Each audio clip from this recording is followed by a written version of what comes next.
together. So can I ask you to please come down? Later you'll be going off to your own little groups anyway. Can you please come down? Also, maybe the internet is stronger up here than any incentive. Can you please come down?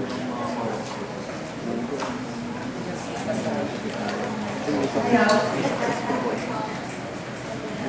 The one seated up front will be more handsome and prettier because of the light. Please come down. The light from my smile.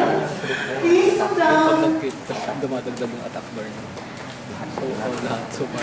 Okay. I trust you had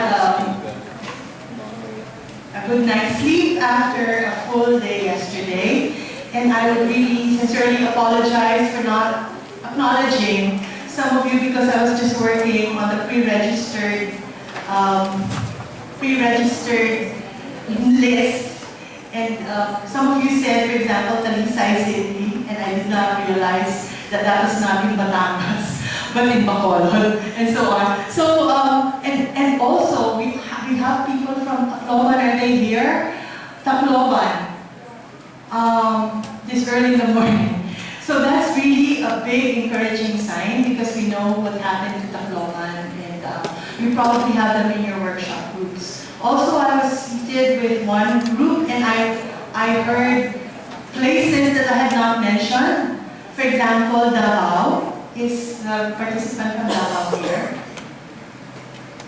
Okay, so this is more or less what I thought I heard yesterday that I missed to acknowledge. And just for everyone's information, we have from Mindanao a bigger contingent than we realized. We have several, I think, from Davao and from Cagayan de Oro. Are they here? Everyone here is from Metro Manila. I hope they have not returned. Is there anyone else from Mindanao that we failed to acknowledge yesterday? We would like to say hello to you and thank you for coming. No? Okay. From Visayas, we have, of course, from Bacolod. Sai, are you here? Okay, we have from Bacolod. And also because she is a returning MAELLT graduate. So we'd like also to welcome back those who have come back from different places and have done their MA at the Ateneo. Of course, Tacloban here, no? Eastern Samar. So I mentioned Western Samar. Eastern Samar, no. All right. Nueva Vizcaya from Luzon. You're here. Okay, thank you very much. I'm sorry to have missed you yesterday. All right. So anyway, welcome to the second day. Let me run through the schedule today because we will no longer have a closing plenary. No? We will have 2 plenary sessions this morning, followed by a souvenir group photo at the steps of Young Hall before the morning snacks. After this, may we request you to go back to your parallel workshop rooms to finish the work you started yesterday with your facilitators. At 12 noon, lunch will once again be at Leong Hall rooftop, after which you return to your workshop venues where afternoon snacks will be served. There will be no longer any closing ceremony as a plenary group. Instead, your certificates will be handed out by your workshop facilitators like a graduation ceremony in your own small group, right?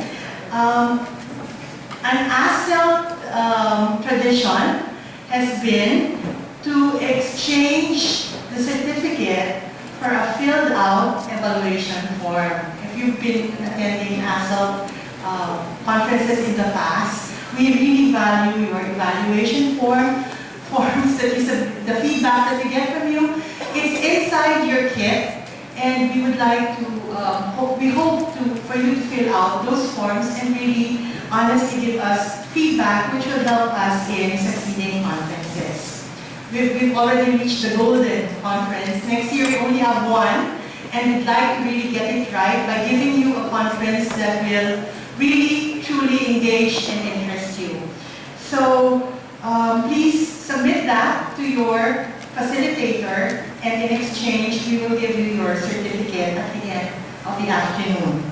So thank you again for your active participation. A few people came in, so I wonder if any of them are from Davao, Cagayan de Oro, Bacolod, Tacloban, Eastern Samar, Nueva Vizcaya, in any other places that I failed to mention. So thank you very much for coming, and we hope that it has really been a fruitful conference in this next session as well. Okay, so at this point, I would like to introduce our first plenary speaker, whom you have already met at yesterday's launch of the Asian Corpus of English Online. Dr. Wang Lixun is Associate Professor in Applied Linguistics in the Hong Kong Institute of Education. Has published in reputable journals and is author of Introduction to Language Studies and co-author of Academic Writing in Language and Education programs. He leads several Corpus projects, and today will tell us more about the ACE project. Dr. Wang Lixun.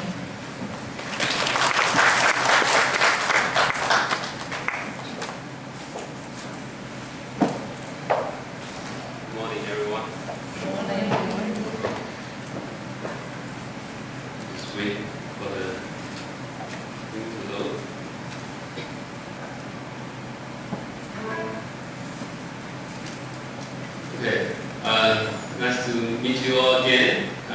Yesterday we launched the ACE Corpus, so today I will talk a bit more about the ACE and mainly compare the ACE Corpus with the voice corpus developed in Europe, and show you some research findings based on that. So first I talk a bit about the background to this talk. Then I describe the voice project and the voice online briefly. You may not be very familiar with it. And then I will compare that with ACE project and ACE online.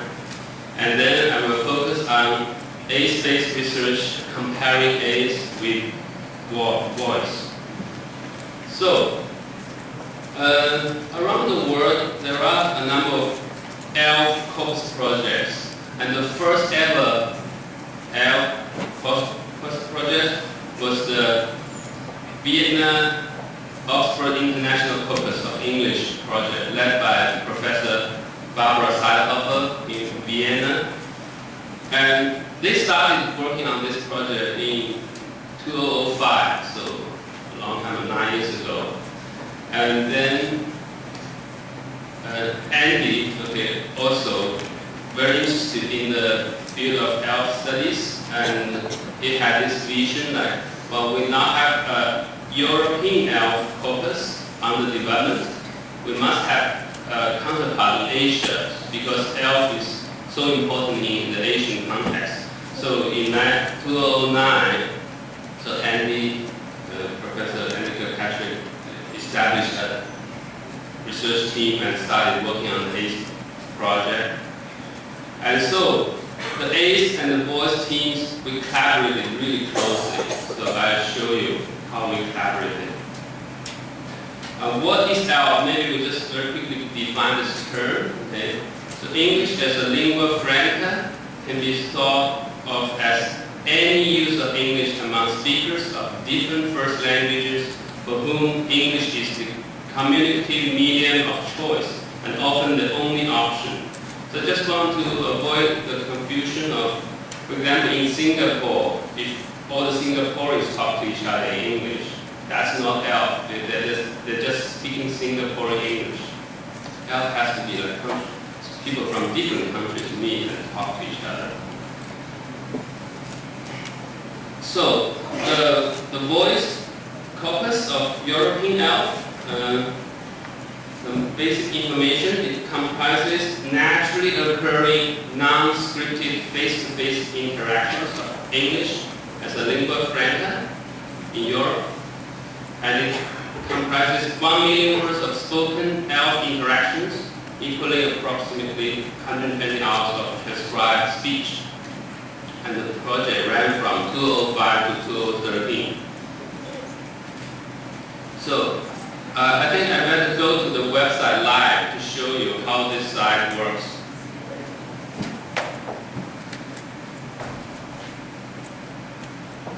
Basically, you just go to Google and type voice corpus and search, and the first hit would be the voice website.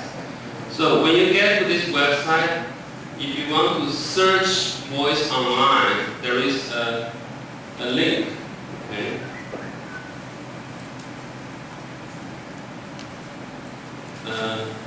Login voice online.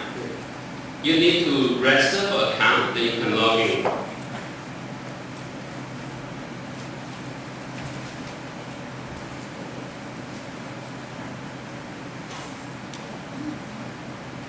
So I have already logged in, so I can get into voice directly.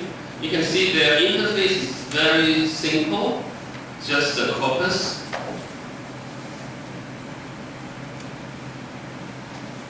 So you can expand the voice corpus. The ED means education domain. Then when you click on ED, you have all the files on the education domain. And then you click on a file. You click that icon there, then you get the whole text. Because they use voice scribe to transcribe the text, and you can actually see the tag in color, so it's showing where are the tags.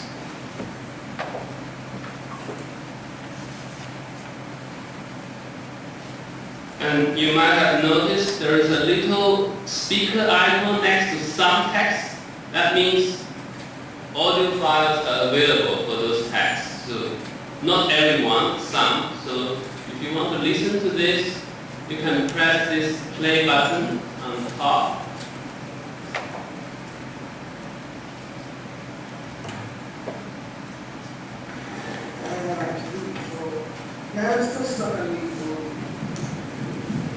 Why is it trusted? Because I don't want to be signing yours to Pedagogy in front of the class. But then leave out what you think is not clear. So leave out lead strategy. Don't mention. No, you just mention one sentence, but don't give an example, you don't know exactly what it means. Because otherwise you're going to put yourself... Just give them the definition of it. Okay. Cooperate. Okay, you notice when you can listen to the sound, and you can scroll down the text and listen to different parts. But there is one disadvantage. If you read the middle of the text, you don't know where the sound is, so it will be very hard to find the sound. So the ACE corpus will improve the technology, so it's synchronized. I demonstrated yesterday, right? If you move the bar to the middle, so the text will be heard, and then the text will show matching the sound. So it's much more convenient than the voice. So we try to improve things a little bit. So that's basically the voice online. So you can also search the voice.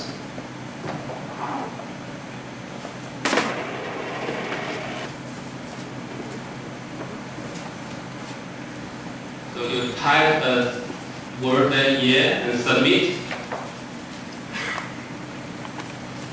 And then it takes a while, and you get the search results like that. But when you search, they will show you all the results in voice, everything. So you cannot just search education or leisure or professional business. So in ACE, we improved that yesterday. So you could choose different subcorpus, but just search leisure. You get the exam in leisure. But in voice, you get everything. Also, you cannot see all the examples on one page. You have to turn to different pages.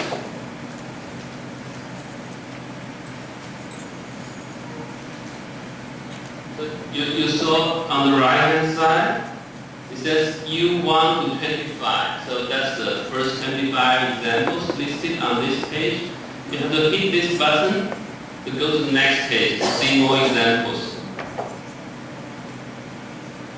And then you get another 25, etc., etc.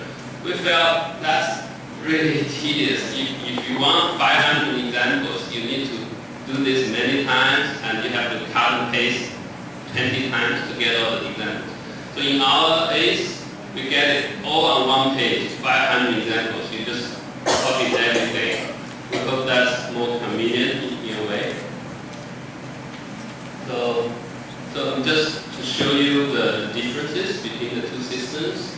But they also have a nice system, easy to use, but we try to add some new functions. So if you have questions, you can ask me about the ACE Online, Voice Online.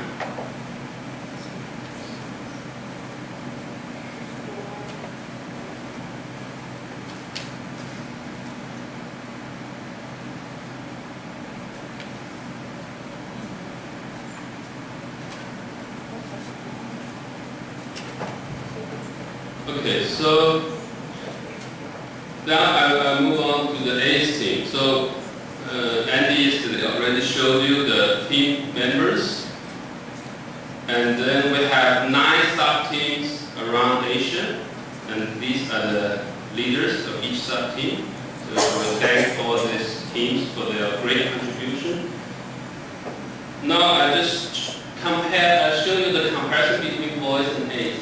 So we try to match voice in all the different categories. So the size is the same, 1 million words. The data nature is the same. It's naturally occurring spoken interaction, but one is held in Europe and ours is held in Asia. And then speech events, okay, this is important.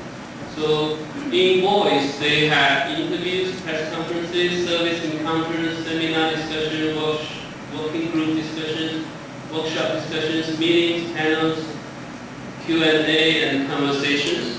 And in voice, we try to include all those different speech events.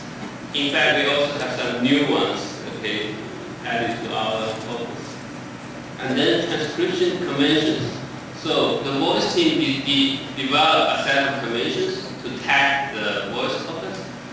So because we want to compare ACE with voice, so we follow their conventions. So we mark the corpus in the same way, and we use the same software, voice drive, which can be downloaded freely. And then both corpus are freely available online, free of charge, and anybody can go and use it.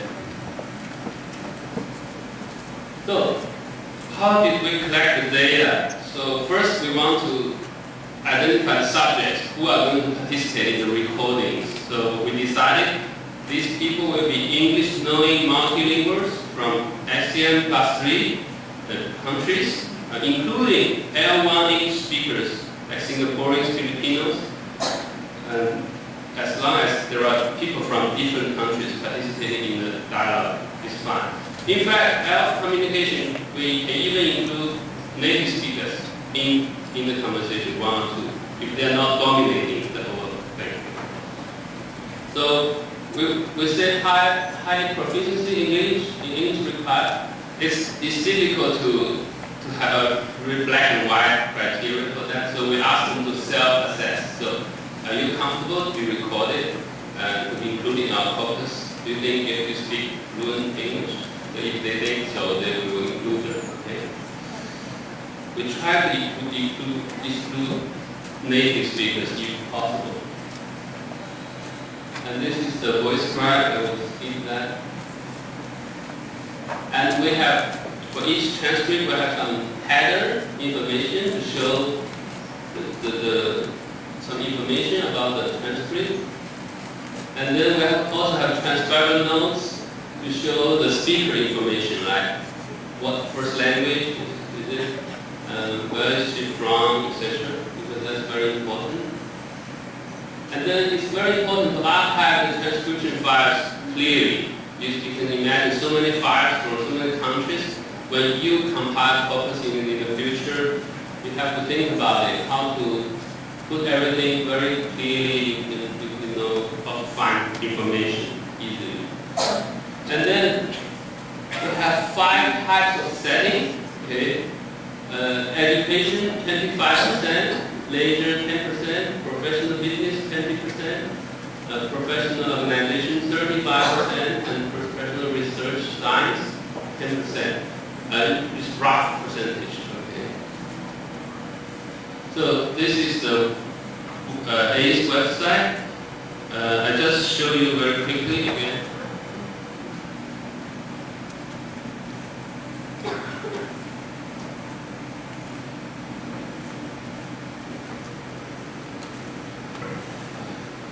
So you can, if you want the basic information of the corpus, you just click here to get all the basic information.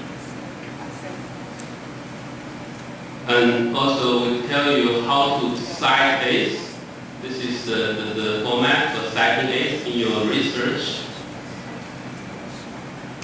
And some publications related to ACE project, you can have a look, okay, and read those articles.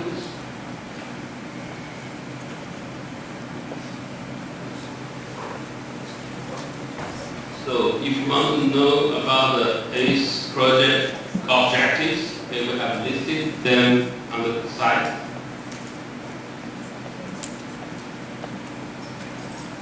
The 10 objectives of the ACE project.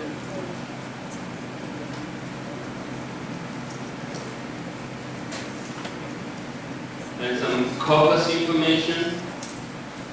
Actually, there are a couple of posters that we designed about the ACE project.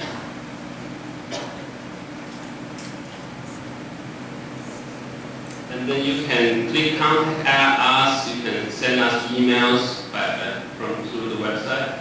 And search ACE, I demonstrated yesterday, so I won't go into that again today.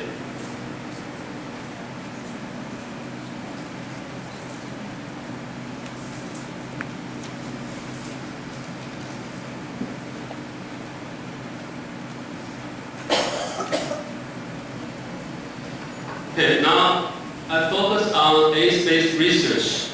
So you can see the project will help us promote ELF and the multilingual model and the use of ASEAN Asian ELF to operate as a conduit to other Asian regional cultures.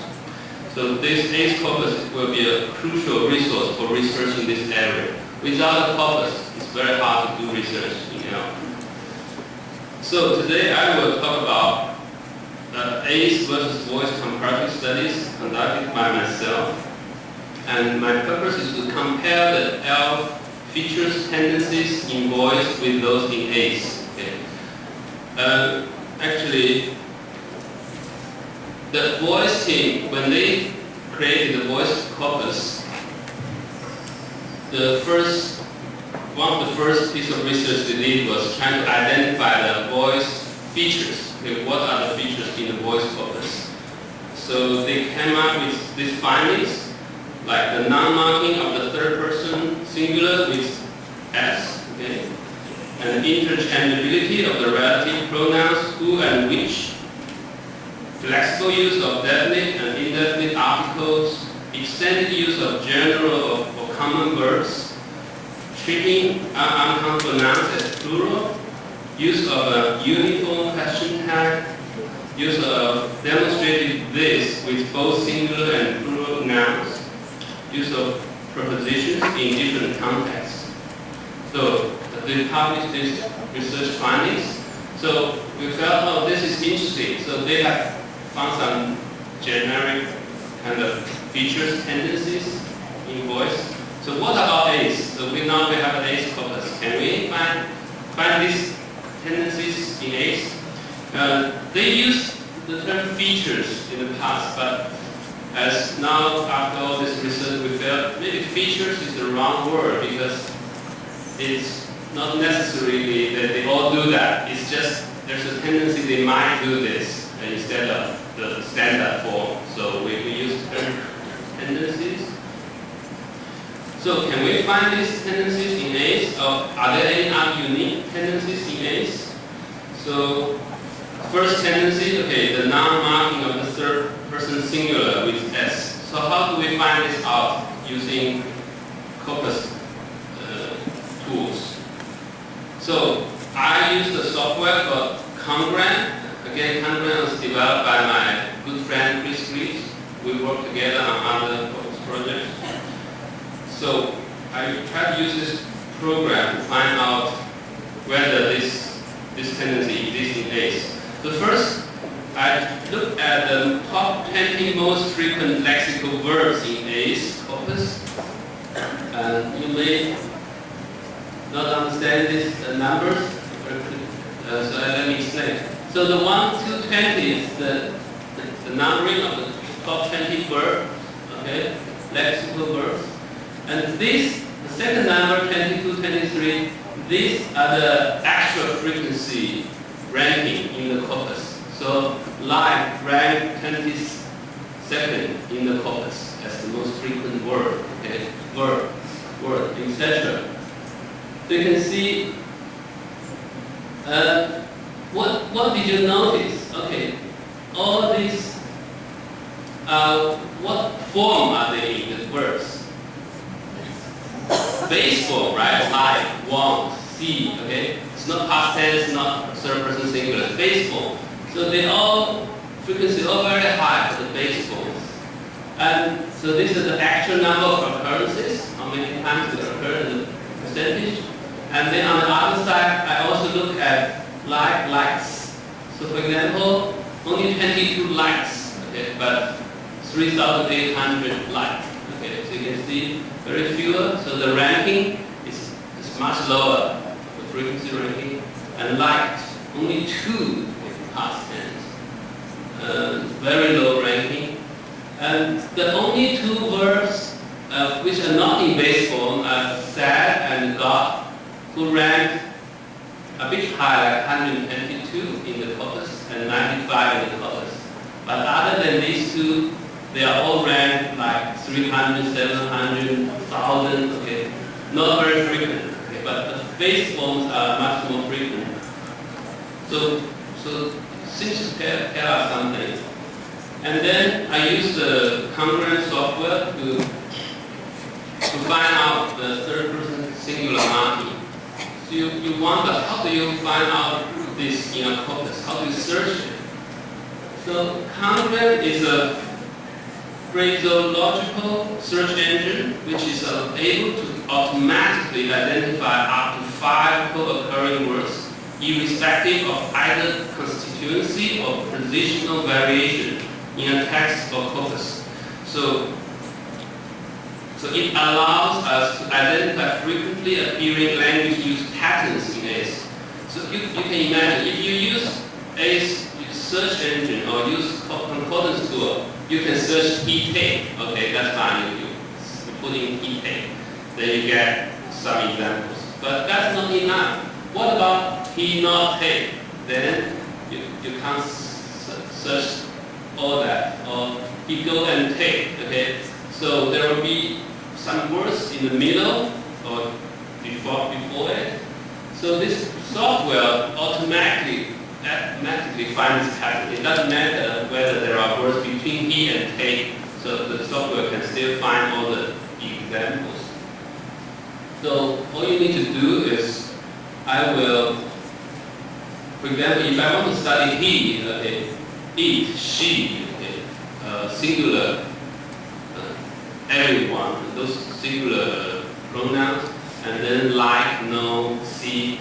So I just add those words, and then the software starts searching the corpus. So you get all the statistics, like he, no, occurred this many times, he, like, he, made. So automatically you found the statistics. So basically I try to use these subjects, and then I try to find the verbs, okay, matching this singular subject, and see whether there's non-marking of S, okay. And then so this, I found this, okay, so no, so as Andy pointed out, it doesn't mean nobody uses knows. Still many people use knows. He knows, she knows. But some people also use no instead of knows. So, but if you go down the list, you see say is very frequent. So he say, right? She say, and talk, and no as. So this is the frequency we get. So we have to interpret the numbers. So people do both, okay, in the ALF communication.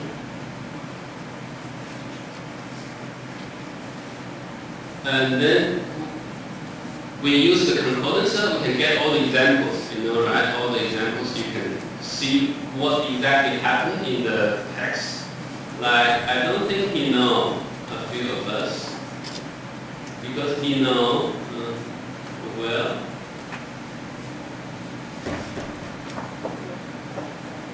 he get married, after he get married, okay? In case he get drunk, why he get lost, and he made is very good.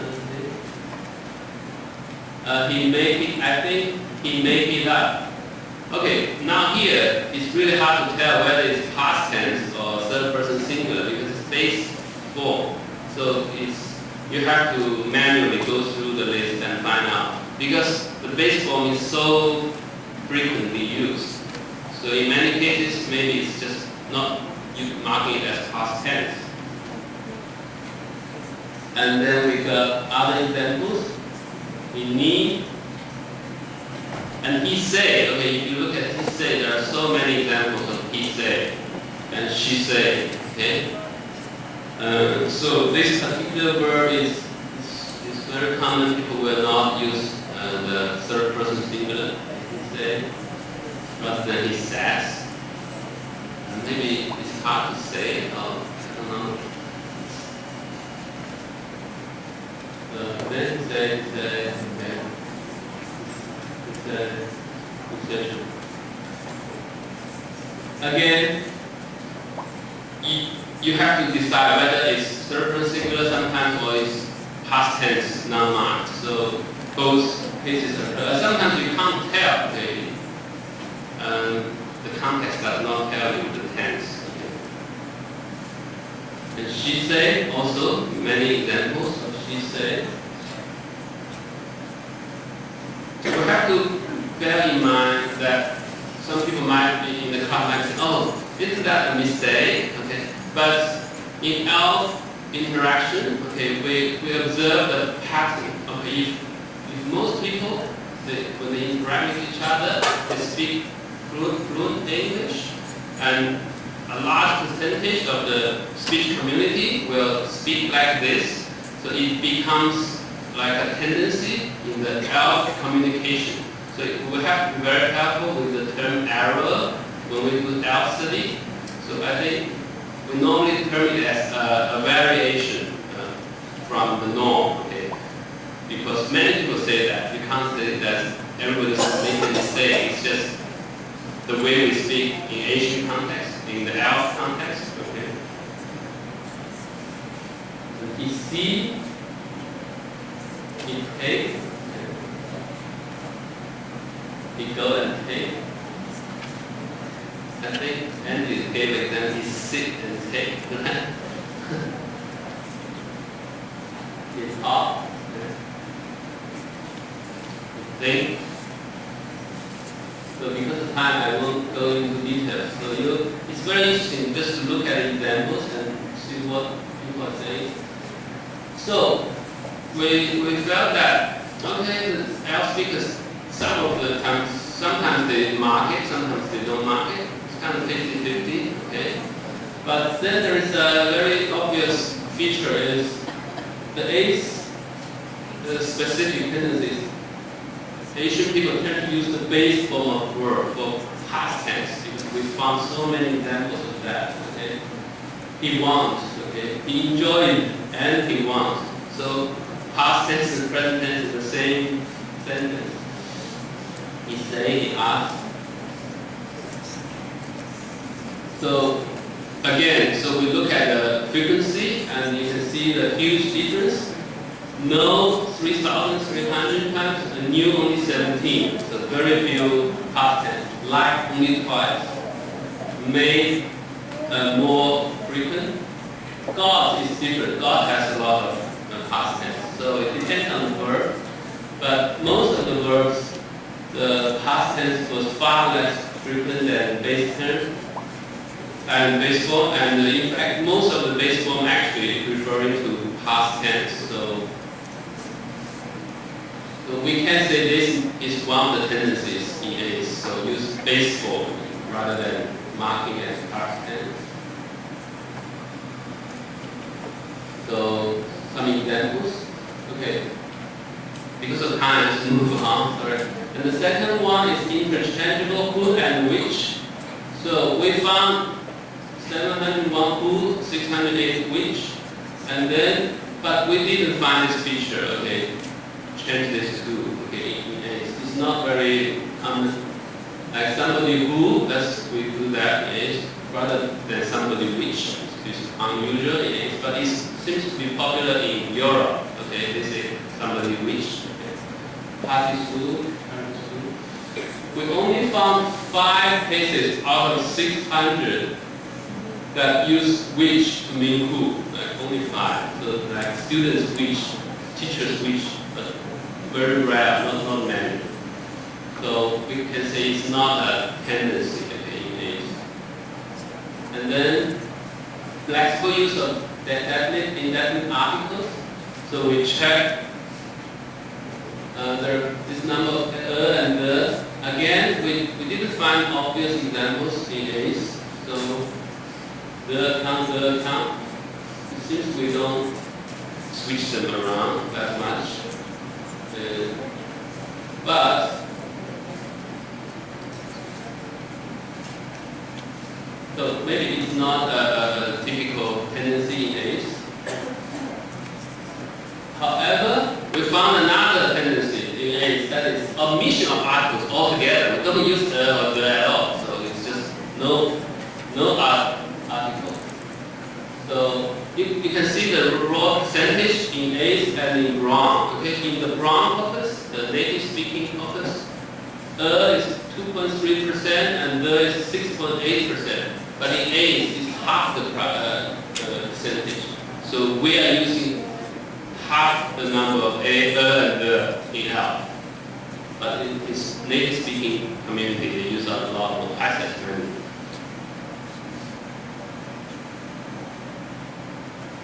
And then general common verbs, extended use of general common verbs. I think that's the same. We also found the same in ACE. Because so like these are the most frequently used verbs in ACE. They're all very general common and they have a large percentage in the corpus. It's similar in the voice corpus. And then treating uncountable nouns as plural. Now, we didn't find this typical in the ACE corpus. Okay? Like only a few examples, like equipment, foods. Okay? However, then we found another feature, that is the job of the S in plural form. So very often we do not use plural form because like teachers and students in the same phrase, one is plural but the other no. Okay. Student rather than students. Okay. And teacher rather than teachers. Okay. Many examples. So we can say this is one of the tendencies. We do not use marked plural form that much.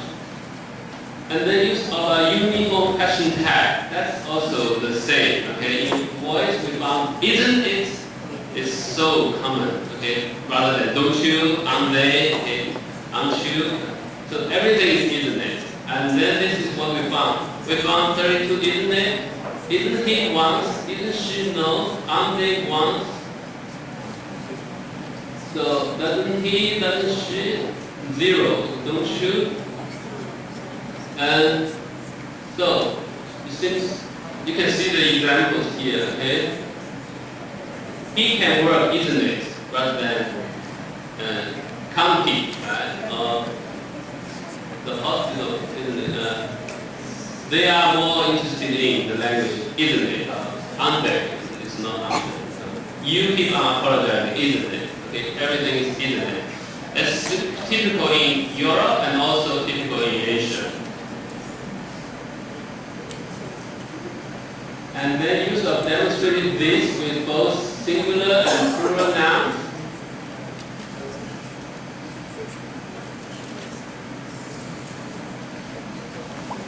And that's not very common, but we found the omission of linking verb be is common in Asian ALT, okay?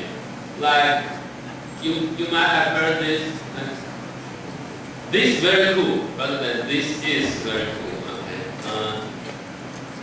This one very stupid, okay? They very rich, okay? They very slim, okay? Not they are very slim, etc. Again, they are very, very frequent in the Asian interaction. And then the preposition, different use of prepositions in different contexts.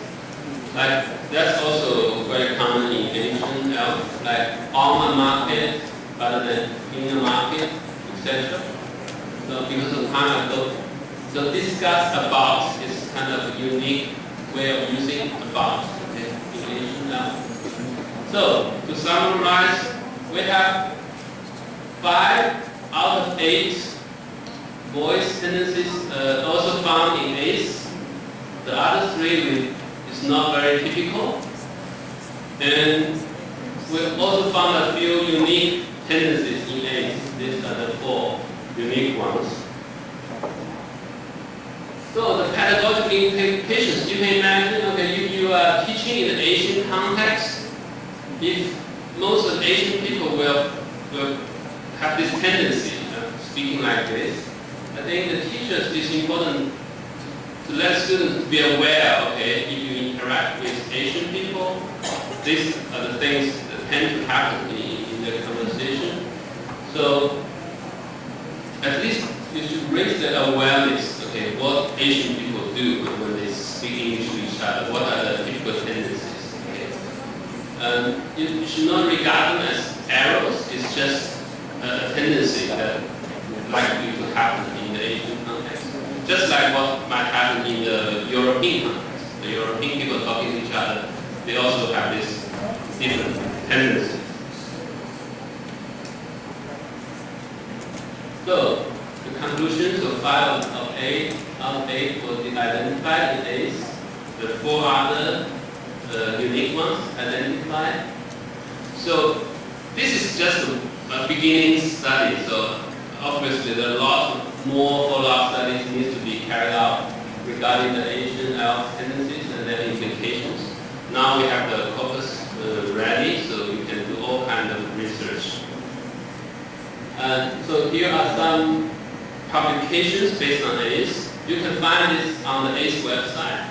So like Andy has published quite a few on different topics, like dynamic identity construction in English as single printer, etc. So if you want to know what kind of research you can do in the field of ALT or using ACE to do ALT studies, please refer to these publications.